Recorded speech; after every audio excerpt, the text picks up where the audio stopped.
तो दोस्तों आखिरकार वो फिल्म रिलीज हो गई है जिसका हर कोई इंतजार कर रहा था। कल्कि सिर्फ एक मूवी नहीं है बल्कि यह इंडियन कल्चर और हमारी तरक्की का सबूत है जिसे देश के कई छोटे बड़े लोगों ने मिलकर साकार किया है। यह इंडिया की एक ऐसी फिल्म है जो कि हॉलीवुड की मूवी को भी टक्कर दे रही है। इसकी स्टोरी से लेकर ग्राफिक्स सब कुछ बढ़िया है, लेकिन यह फिल्म थोड़ी सी कंफ्यूजिंग है। इसलिए अगर आप इसे अच्छी तरह से समझना चाहते हो तो यह वीडियो देखते रहिए। आज मैं कल्कि 2898 AD मूवी को शॉर्ट में एक्सप्लेन करूंगा, तो आइए देखते हैं।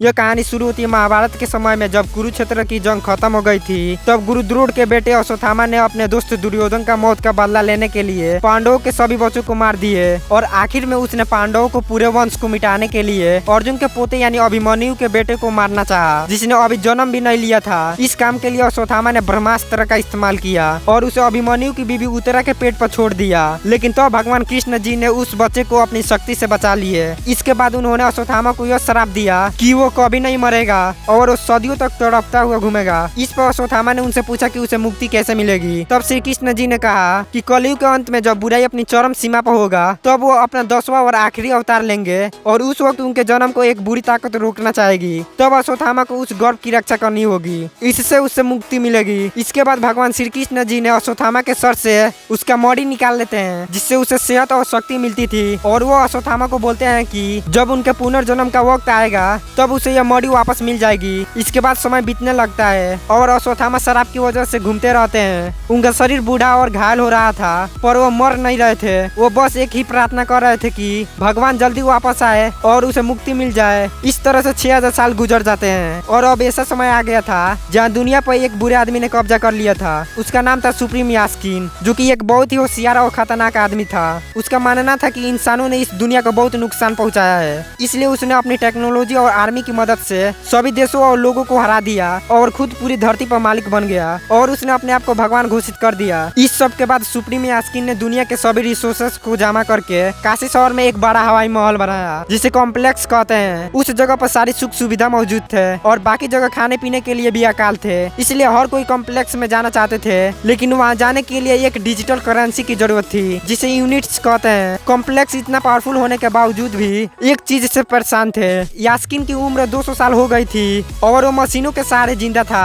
उसने तो पूरी दुनिया को तो जीत लिया था और वो अब मौत को भी हराने में लगा था। वो किसी तरह से अमर बनना चाहता था। इसके लिए उसने एक मशीन शुरू किया जिसका नाम था प्रोजेक्ट के। इसमें उसने एक फॉर्मूला बनाया जिसे पूरा करने के लिए उस केमिकल को 150 दिनों तक प्रेग्नेंट रहने वाली किसी औरत के शरीर में डालना जरूरी था, जिससे अमर होने का एक सीरम तैयार होने वाला था। लेकिन प्रॉब्लम यह थी कि अब दुनिया का इतना बुरा हाल हो चुका था कि काफी कम औरतें ही प्रेग्नेंट हो पाती थी और बच्चे को जन्म दे पाती थी। इसलिए अब कॉम्प्लेक्स वालों ने हर तरह के लड़कियां खरीदना शुरू कर दिया। वो लोग फर्टाइल लड़कियां, मतलब जिससे बच्चा पैदा करने की क्षमता हो, उस पर एक्सपेरिमेंट करते थे और इन फर्टाइल लड़कियों से काम करवाते थे। फर्टाइल लड़कियों को लैब में रखकर उन्हें आर्टिफिशियल तरीके से प्रेग्नेंट किया जाता था। फिर उनके अंदर सुप्रीम का फॉर्मूला डाला जाता था, लेकिन वो फॉर्मूला इतना पावरफुल था कि कोई भी लड़कियां उसके साथ 3 महीने से ज्यादा प्रेग्नेंट नहीं रह पाती थी। वो लड़कियां मर जाती थी, लेकिन सुप्रीम को जरूरत थी 5 महीने तक प्रेग्नेंट रहने वाली लड़कियां। इसलिए कॉम्प्लेक्स के लोग ने वैसी औरत को तलाश कर रहे थे और इस काम में सबसे आगे थे सुप्रीम के 2 खास आदमी।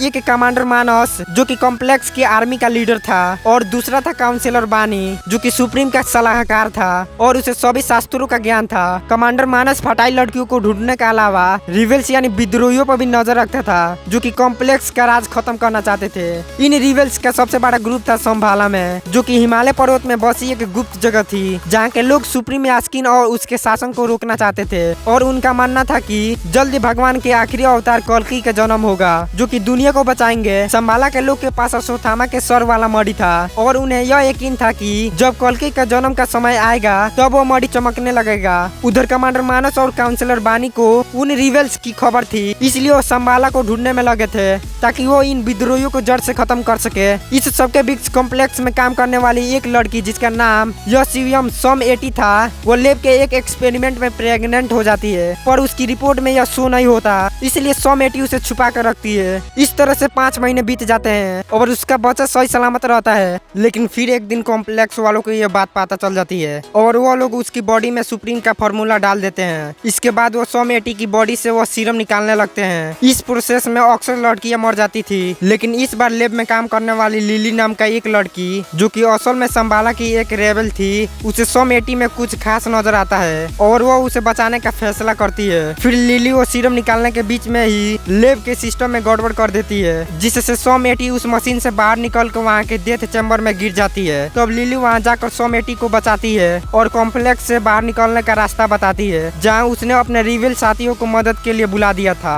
इसके बाद सम 80 काफी मुश्किल से उस कॉम्प्लेक्स से बाहर निकलती है, जहाँ बीरन, कायरा और अजू नाम के 3 रिवेल उसे बचाते हैं और वो सम 80 को संभाला ले जाने लगते हैं। रास्ते में कायरा उसे एक नया नाम देती है, सुमति। दूसरी तरफ रूमी नाम का एक बूढ़ा रिवेल आदमी संबाला से अश्वत्थामा को मॉडी लेकर निकलता है और वो उसके साथ अलग अलग जगह जाता है, इस उम्मीद में कि उसे कल्कि को जन्म देने वाली लड़की मिल जाए, जिसकी पहचान उस मॉडी के चमकने से होगा। लेकिन रूमी को कॉम्प्लेक्स वाले पकड़ लेते हैं और उसे मार डालते हैं। इस दौरान उसके पास का वो मॉडी एक बच्ची को मिल जाता है, जो कि अपनी जान बचाने के लिए एक गुफा में चली जाती है। उस गुफा में अश्वत्थामा रह रहे थे, जिसे उस बच्ची के जरिए अपनी मॉडी वापस मिल जाता है। अब वो मॉडी चमकने लगा था, इसलिए अश्वत्थामा उसे अपने सर पर लगा लेते हैं। इससे उसके सारे जख्म ठीक हो जाते हैं और वो बहुत ताकतवर बन जाते हैं। फिर वो अपने जीवन का मकसद पूरा करने यानी कल्कि की माँ को ढूंढने निकल जाते हैं, ताकि वो उसकी रक्षा कर सके। उधर कमांडर मानस सुमति का तलाश चालू करता है, क्योंकि वो उसके पेट से पूरा सीरम निकाल नहीं पाया था।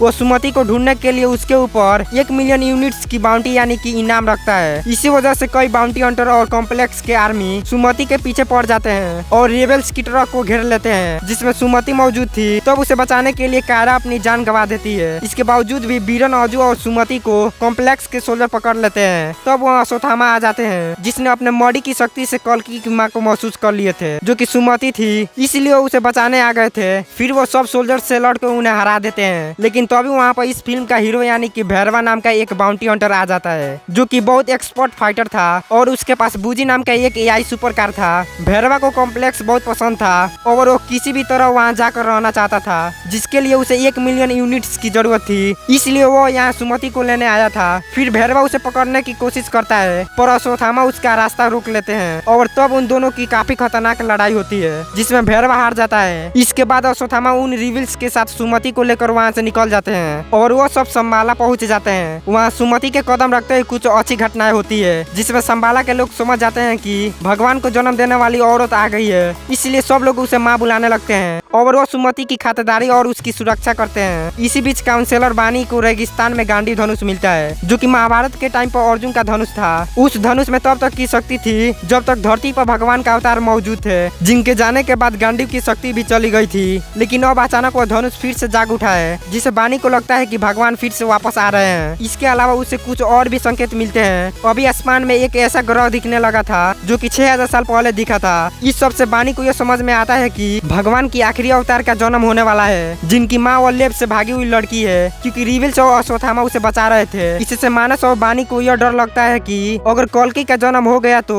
उससे सुप्रीम आस्किंग का राज खत्म हो जाएगा। इसलिए वो जल्द से जल्द सुमति को पकड़ने के सोचते हैं, ताकि वो उसके पेट से सीरम निकाल के उसे मार सके। क्योंकि बानी के हिसाब से अगर उन्होंने अभी उस जन्म को रोक दिया तो अगले 6000 साल तक फिर वैसा समय नहीं आएगा। कमांडर मानस यह अंदाज लगाता है कि वो रिविल्स सुमति को अपने साथ संभाला लेकर गए होंगे, लेकिन उन्हें उस जगह की लोकेशन नहीं मालूम थी। तो भैरवा वहाँ आकर उन लोगों को बोलता है कि वो सुमति को पकड़ कर लाएगा, क्योंकि सिर्फ वही है जो अश्वत्थामा का मुकाबला कर सकता है। इस पर मानस उसे बोलता है कि अगर उसने यह काम कर दिया तो वो खुद उसे कॉम्प्लेक्स में ले जाएगा। इसके बाद भैरवा अपने सुपर कार बूजी को अपग्रेड करना शुरू कर देता है, ताकि वो अश्वत्थामा को हरा सके। और संबाला में जाने के लिए वो एक रिबेल लड़के से झूठ बोलता है कि वो अब उनकी साइड आ गया है, जिसकी वजह से वो रिबेल भैरवा को संबाला लेकर चला जाता है। वहाँ पहुंचकर भैरवा उस लड़के को बेहोश कर देता है और फिर वो अपने टेक्नोलॉजी की मदद से अश्वत्थामा का रूप ले लेता है और फिर वो सुमति के पास चला जाता है और उसे बेवकूफ बनाकर वहाँ से निकलने लगता है। तो अभी असली अश्वत्थामा वहाँ पर आकर भैरवा का रास्ता रोक लेते हैं और वो उससे लड़ना शुरू कर देते हैं। इस बार भैरवा अपने कार को एक बड़ा सा रोबोट बना के अश्वत्थामा को अच्छी टक्कर देता है, लेकिन फिर भी अश्वत्थामा उस पर भारी पड़ता है और उसे हरा के बेहोश कर देता है। इसी दौरान कॉम्प्लेक्स की आर्मी संबाला पहुंच गई थी, क्योंकि क्योंकि उन्होंने भैरवा को ट्रैक करके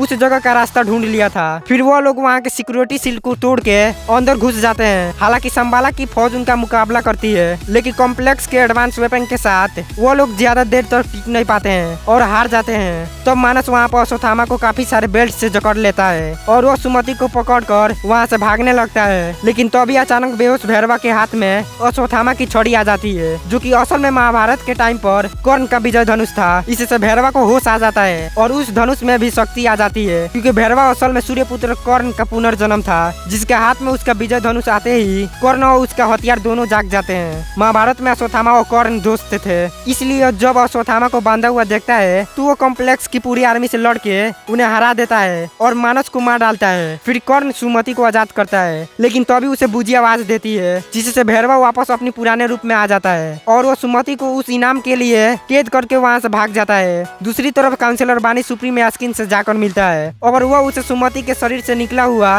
एक ड्रॉप सीरम देता है। सुप्रीम जब सीरम अपनी बॉडी में डालता है तो इससे वो काफी जवान और ताकतवर बन जाता है और वो अर्जुन का गांडी धनुष भी उठा लेता है, जिसे चलाने वाला किसी को भी हरा सकता है। वो उस धनुष को इसलिए उठा पाया क्योंकि उसने जो सीरम लिया था उसमें भगवान का अंश था। अब सुप्रीम यास्किन खुद सुमति को पकड़ने का फैसला करता है ताकि वो उसकी बॉडी से पूरा सीरम निकाल के अमर और महाशक्तिशाली बन सके। इसके आगे की कहानी इस मूवी के अगले पार्ट में दिखाई जाएगी। तो दोस्तों यह था कल की 2898 AD मूवी की एक्सप्लेनेशन वीडियो। अगर आपको यह वीडियो अच्छी लगी हो तो इसे लाइक और शेयर जरूर करिए और ऐसे ही इंटरेस्टिंग वीडियो देखने के लिए नॉलेज का ढेर चैनल को सब्सक्राइब कर लीजिए। मिलता है नेक्स्ट वीडियो में, तब तक के लिए बाय।